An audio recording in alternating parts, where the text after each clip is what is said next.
নমস্কাৰ বন্ধুসকল আজিৰ ভিডিঅ'টোত বাছি ৰুটি খোৱাৰ এনেকুৱা কিছুমান উপকাৰৰ বিষয়ে আলোচনা কৰিম যিবোৰ শুনি আপুনি গৰম ৰুটি খোৱা এৰি দিব আৰু কেৱল বাছি ৰুটিহে খাব বিচাৰিব তেন্তে আহক ভিডিঅ'টো আৰম্ভ কৰোঁ যদি আপুনি তাজা গৰম ৰুটি খাবলৈ ভাল পায় আৰু বাকি থকা বাছি ৰুটি খাবলৈ ভাল নাপায় তেন্তে আজিৰ এই ভিডিঅ'টো আপুনি নিশ্চয় চাব লাগে হয় যদি মই আপোনাক কওঁ যে তাজা ৰুটিকৈ বাছি ৰুটি খোৱাটো আপোনাৰ স্বাস্থ্যৰ বাবে অধিক উপকাৰী তেন্তে প্ৰথম দৃষ্টিত হয়তো আপোনাৰ এই কথাটো অলপ অদ্ভুত যেন লাগিব কিন্তু এইটোৱে সত্য আপুনি জানেনে যে বাছি ৰুটি খোৱাৰ ফলত আপোনাৰ হজম শক্তি উন্নত হ'ব পাৰে ৰক্তত সুগাৰৰ মাত্ৰা নিয়ন্ত্ৰণত থাকিব পাৰে আৰু আনকি ওজন কমোৱাটো ইয়াৰ দ্বাৰা বহুত সহায় পোৱা যায়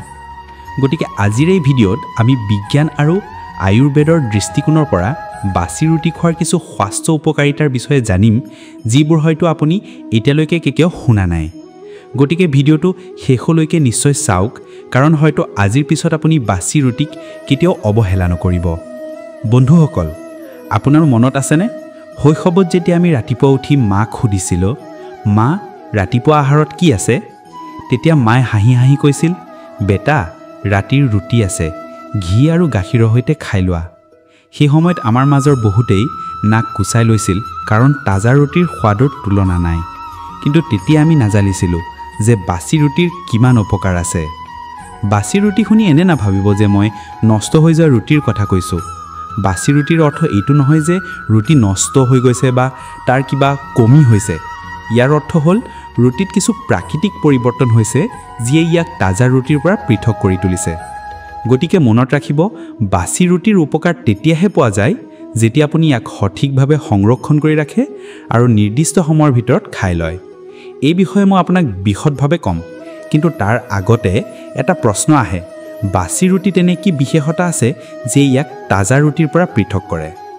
বাছি ৰুটিৰ কিছু বিজ্ঞানসন্মত স্বাস্থ্য উপকাৰিতাৰ বিষয়ে আলোচনা কৰোঁ যিয়ে আপোনাক আচৰিত কৰি তুলিব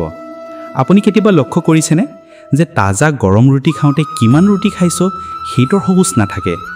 এই ৰুটি খাবলৈ ইমান সোৱাদ লাগে যে আমি প্ৰয়োজনতকৈ বেছি খাই পেলাওঁ ফলত হজম প্ৰক্ৰিয়াৰ ওপৰত অতিৰিক্ত চাপ পৰে আৰু পেট ভাৰী হৈ পৰে কিন্তু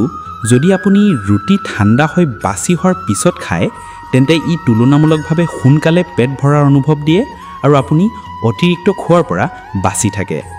ইয়াৰ লগতে বাছি ৰুটিৰ এটা প্ৰক্ৰিয়া আৰম্ভ হয় যাক ষ্টাৰ্চ ৰেট্ৰগ্ৰেশ্যন বোলা হয় এই প্ৰক্ৰিয়াৰ ফলত ৰুটি হজম কৰাটো সহজ হৈ পৰে সৰল ভাষাত বুজিলে যেতিয়া ৰুটি ঠাণ্ডা হৈ বাছি হয় তেতিয়া ইয়াৰ জটিল কাৰ্বহাইড্ৰেটবোৰ ভাঙি সৰল আৰু লঘু ৰূপত পৰিণত হয় যাৰ ফলত ই পেটত সহজে হজম হয় এই কাৰণে বাছি ৰুটি দুৰ্বল হজম শক্তি লোকৰ বা এচিডিটি আৰু পেট ফুলাত সমস্যাত ভুগি থকা লোকৰ বাবে অতি উপকাৰী হয়তো এই কাৰণে পুৰণি দিনত মানুহে প্ৰায় বাছি ৰুটি গাখীৰ বা ঘিৰ সৈতে ৰাতিপুৱা আহাৰত খাবলৈ পছন্দ কৰিছিল বাছি ৰুটিৰ এইটো মাত্ৰ এটা সৰু উপকাৰ আগলৈ মই আপোনাক বাছি ৰুটিৰ আৰু কেইবাটাও আচৰিত উপকাৰৰ বিষয়ে ক'ম যিবোৰ আপুনি নিশ্চয় মিছ কৰিব নিবিচাৰে বাছি ৰুটিৰ দ্বিতীয় উপকাৰ হ'ল ডায়েবেটিছ ৰোগীৰ বাবে হয় শুনি অলপ অদ্ভুত লাগিব পাৰে কিন্তু বিজ্ঞানে এই কথা সমৰ্থন কৰে যে বাছি ৰুটি খালে ৰক্তত সুগাৰৰ মাত্ৰা নিয়ন্ত্ৰণত থাকে আচলতে যেতিয়া ৰুটি ঠাণ্ডা হৈ বাছি হয় তেতিয়া তাত এবিধ বিশেষ ষ্টাৰ্চ তৈয়াৰী হয় যাক ৰেজিষ্টেণ্ট ষ্টাৰ্চ বোলা হয় এই ৰেজিষ্টেণ্ট ষ্টাৰ্চ তাজা ৰুটিতকৈ লাহে লাহে হজম হয় অৰ্থাৎ যেতিয়া আপুনি বাছি ৰুটি খায় তেতিয়া আপোনাৰ ৰক্তত সুগাৰৰ মাত্ৰা হঠাৎ বৃদ্ধি নহয় বৰঞ্চ লাহে লাহে শৰীৰত মিহলি হয় ফলত ৰক্তত সুগাৰৰ মাত্ৰা স্থিৰ আৰু নিয়ন্ত্ৰিত থাকে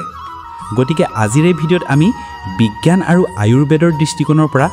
বাছি ৰুটি খোৱাৰ কিছু স্বাস্থ্য উপকাৰিতাৰ বিষয়ে জানিম যিবোৰ হয়তো আপুনি কেতিয়াও শুনা নাই গতিকে ভিডিঅ'টো শেষলৈকে নিশ্চয় চাওক কাৰণ হয়তো আজিৰ পিছত আপুনি বাছি ৰুটিক কেতিয়াও অৱহেলা নকৰিব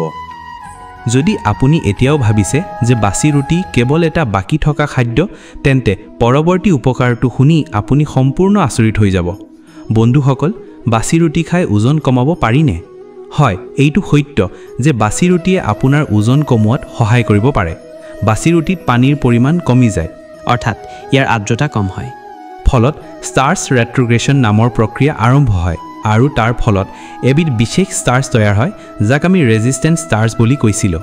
এই ৰেজিষ্টেণ্ট ষ্টাৰ্চে আপোনাক দীৰ্ঘ সময়লৈ ভোক নলগাৰ অনুভৱ দিয়ে যাৰ ফলত কেলৰি গ্ৰহণ কম হয় আৰু ওজন কমোৱাত সহায় হয় ইয়াৰ লগতে বাছি ৰুটিৰ গ্লাইচেমিক ইনডেক্স কম হোৱাৰ বাবে শৰীৰত ইনচুলিন নিঃসৰণ কম হয়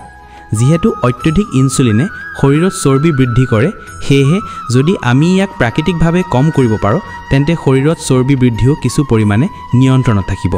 তৃতীয়তে যেহেতু বাছি ৰুটি তাজা ৰুটিৰ তুলনাত কম খোৱা হয় তাৰ ফলত খাদ্যাভ্যাস নিয়ন্ত্ৰণ কৰাত আৰু ওজন নিয়ন্ত্ৰণত ৰখাত যথেষ্ট সহায় হয় গতিকে যদি আপুনি ওজন কমোৱাৰ কথা ভাবিছে তেন্তে বাছি ৰুটি খোৱা আৰম্ভ কৰক হয়তো আপোনাৰ স্বাস্থ্যকৰ ওজনৰ গোপন ৰহস্য এই বাছি ৰুটিটি লুকাই আছে বাছি ৰুটিৰ পৰৱৰ্তী উপকাৰ হ'ল পেটৰ স্বাস্থ্য আৰু ৰোগ প্ৰতিৰোধ ক্ষমতাৰ বাবে আপুনি জানেনে যে আপোনাৰ ৰোগ প্ৰতিৰোধ ক্ষমতাৰ আটাইতকৈ ডাঙৰ ৰহস্য কি সেই ৰহস্য হ'ল আপোনাৰ পেটৰ স্বাস্থ্য এই ক্ষেত্ৰতো আমাৰ বাছি ৰুটি বহুত সহায় কৰে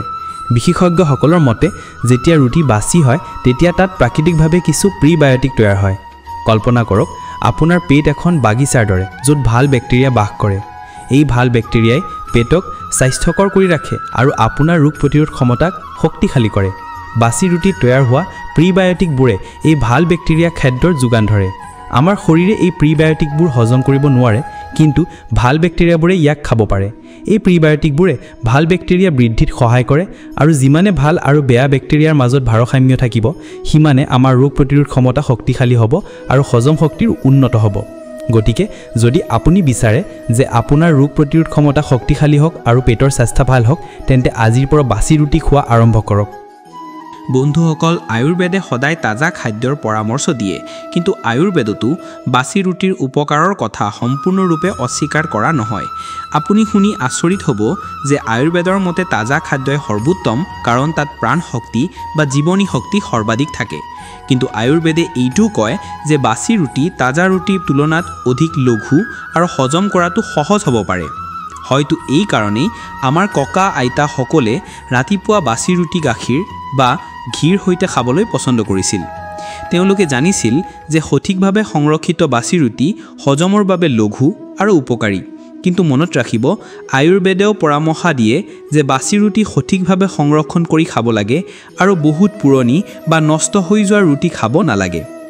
এতিয়া জানো আহক কিমান বাছি ৰুটি খাব পাৰি আৰু ভুলভাৱে ৰখা অত্যাধিক বাছি ৰুটি খালে কি কি ক্ষতি হ'ব পাৰে বন্ধুসকল বাছি ৰুটিৰ এই উপকাৰবোৰ শুনি আপুনি বাছি ৰুটি খোৱাৰ পৰিকল্পনা কৰিছে নেকি যদি হয় তেন্তে অলপ ৰৈ যাওক কাৰণ কিছু গুৰুত্বপূৰ্ণ কথা আপুনি মনত ৰাখিব লাগিব প্ৰথমতে বাছি ৰুটি তেতিয়াহে আপোনাৰ স্বাস্থ্যৰ বাবে উপকাৰী যেতিয়া ইয়াক সঠিকভাৱে সংৰক্ষণ কৰা হয় যদি বাছি ৰুটিক গৰম বা আৰ্দ্ৰ ঠাইত ৰখা হয় তেন্তে তাত ছত্ৰাক জন্মিব পাৰে আৰু এই ছত্ৰাকে আপোনাৰ স্বাস্থ্যৰ ক্ষতি কৰিব পাৰে গতিকে সদায় মনত ৰাখিব ৰুটি ফ্ৰিজত বা শুকান পাত্ৰত ৰাখিব তাৰোপৰি বাছি ৰুটি 12 পৰা 15 ঘণ্টাৰ ভিতৰত খাই পেলাব লাগে আপুনি বিচাৰিলে বাছি ৰুটি অলপ গৰম কৰিও খাব পাৰে কিন্তু বাৰে বাৰে গৰম কৰিলে ইয়াৰ ৰেজিষ্টেন্স ষ্টাৰ্চৰ উপকাৰ কমি যাব পাৰে গতিকে বাৰে বাৰে গৰম কৰাৰ পৰা বিৰত থাকক বন্ধুসকল বিজ্ঞান আৰু আয়ুৰ্বেদ দুয়োটাই আমাক কয় যে বাছি ৰুটি কেৱল এটা বাকি থকা খাদ্য নহয় ই এটা লুকাই থকা সুপাৰফুড আমাৰ ঘৰত ৰুটিৰ সন্মান আৰু খাদ্য নষ্ট নকৰাৰ পৰম্পৰা আগৰে পৰাই আছে হয়তো আমাৰ পূৰ্বপুৰুষসকলে এই ৰহস্য জানিছিল যে বাছি ৰুটি কিমান উপকাৰী গতিকে যদি আমিও আজিৰ পৰা তেওঁলোকৰ কথা মানি চলো তেন্তে আমাৰ স্বাস্থ্য ভাল হ'ব আৰু খাদ্যও নষ্ট নহ'ব আজিৰ পৰা ৰুটি বাকি থাকিলে সেইটো পেলাই নিদিব বাছি ৰুটি খাওক আৰু স্বাস্থ্য কৰক যদি এই তথ্য আপোনাৰ ভাল লাগিছে আৰু কিবা নতুন কথা শিকিব পাৰিছে তেন্তে ভিডিঅ'টো লাইক কৰক বন্ধু আৰু পৰিয়ালৰ সৈতে শ্বেয়াৰ কৰক আৰু এনে উপকাৰী স্বাস্থ্য টিপছৰ বাবে আমাৰ চেনেলটো নিশ্চয় ছাবস্ক্ৰাইব কৰক পৰৱৰ্তী ভিডিঅ'ত লগ পাম ধন্যবাদ